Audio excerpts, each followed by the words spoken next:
Et yo les buenos, c'est Néo et aujourd'hui on se retrouve pour une nouvelle vidéo d'un nouveau concept sur la chaîne, c'est-à-dire un concept de vulgarisation informatique, c'est-à-dire, si vous voulez, l'informatique expliquée pour les nuls. En gros, dans cette série, on va voir les composants d'un PC, donc je vais faire tous les composants puis la série va se terminer.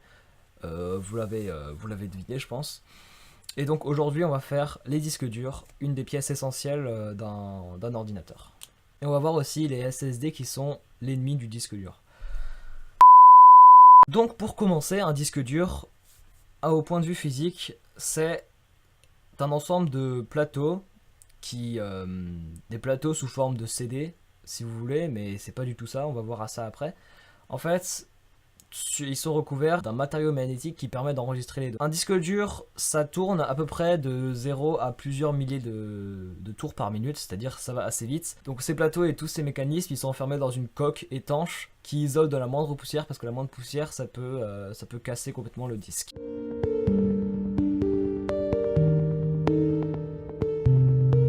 L'ordinateur, ça fonctionne de manière binaire, donc il doit stocker les données sous forme de 0 et de 1. Donc les têtes de lecture et d'écriture, il n'y en a qu'une qui permettent de graver comme dans les vinyles anciens, donc les machines à lire les vinyles et à graver des vinyles en fait.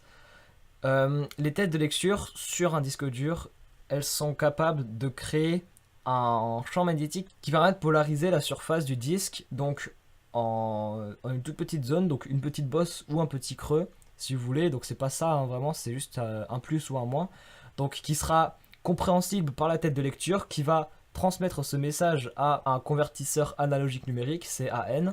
Donc ce convertisseur, il va convertir les données en 0 et 1 qui sera compréhensible par l'ordinateur. Les têtes commencent à inscrire les données de la partir du centre du disque jusqu'au bout, donc ça s'appelle des pistes.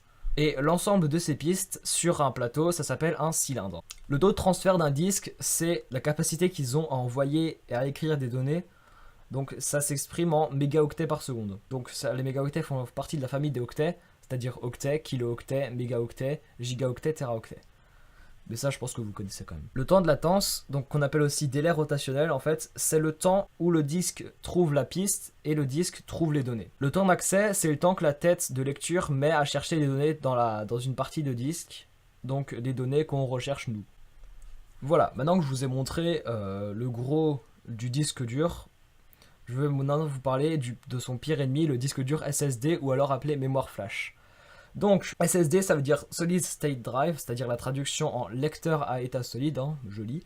Ça fait référence aux composants électroniques qui sont stockés dans le disque, parce que contrairement au HDD, donc le disque dur, c'est que de l'électronique, c'est pas du tout mécanique. Ses avantages, en fait, le temps d'accès par rapport aux disques durs normaux, le temps d'accès va être très faible. Sa consommation électrique, elle est légèrement plus faible, en particulier en veille, donc quand le disque est au repos et qu'il ne fait rien. Bien sûr, vous aurez pu le deviner, c'est beaucoup plus silencieux qu'un HDD, donc c'est-à-dire 0 décibels, vu que c'est que de l'électronique, il n'y a pas de mécanique, alors qu'un HDD, c'est dans les 30 décibels. Les inconvénients. En fait, son principal inconvénient, c'est qu'il peut écrire sur une même zone du disque juste quelques centaines de milliers de fois.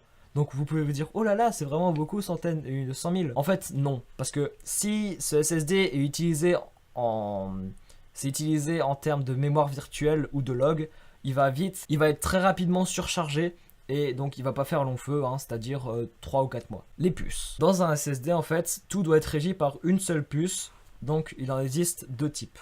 Il existe les puces MLC et les puces SLC. Donc les puces MLC, c'est ce qu'on trouve dans les SSD bas de gamme. Donc on trouve quand même des très bons disques durs avec des puces MLC. On trouve quand même des très bons SSD avec des puces MLC. Et en fait, c'est ce qu'on trouve dans les SSD à partir de 50-100 euros. Donc c'est l'abréviation de multi-level cell, donc littéralement cellule à multiniveau, je lis toujours. C'est utilisé vraiment dans le grand public, c'est-à-dire à tout le monde, que tu peux acheter en magasin. Ses inconvénients, en fait, c'est qu'elles peuvent pas vraiment atteindre la vitesse d'une puce professionnelle, qu'on verra après. Elle consomme beaucoup plus et elle a une durée de vie beaucoup moindre que la puce SLC. La puce SLC, du coup, c'est l'abréviation de Single Level Cell, donc ce qui signifie toujours cellule à un niveau. On trouve cette puce dans les SSD d'entreprise, dans les SSD de serveur. En gros, c'est vraiment du haut de gamme. L'avantage, c'est que les vitesses de transfert sont vraiment hautes avec cette puce. Par contre, L'inconvénient, c'est juste que son coût de fabrication est très élevé. Voilà, donc j'espère que cette petite vidéo vous aura plu, donc pour ce premier épisode. Alors je vois déjà venir des informaticiens, ouais mais franchement tu dis que de la merde, tu dis rien du tout. En fait c'est juste pour que vous compreniez l'essentiel, c'est juste pour que vous compreniez comment ça marche vraiment la base. Donc si vous n'avez pas envie d'apprendre, bah regardez pas cette vidéo franchement. Et franchement si ça a plu, vous pouvez lâcher un gros like, mettre un commentaire. Et moi je vous retrouve dans un prochain épisode en facecam toujours. Ciao.